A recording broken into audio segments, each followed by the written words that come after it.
You are looking at Julian's pronunciation guide, where we look at how to pronounce better some of the most mispronounced words in the world, like this other curious word. But how do you say what you're looking for today?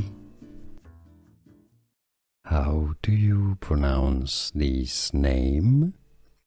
This is a given name, but it's also famous for being the name of a constellation, right? And there are indeed two different pronunciations for it, whether it's the name or the name from astronomy.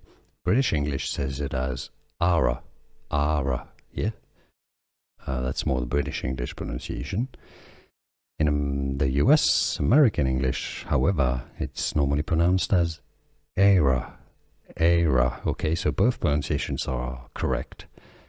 And it depends, Ara or Ara.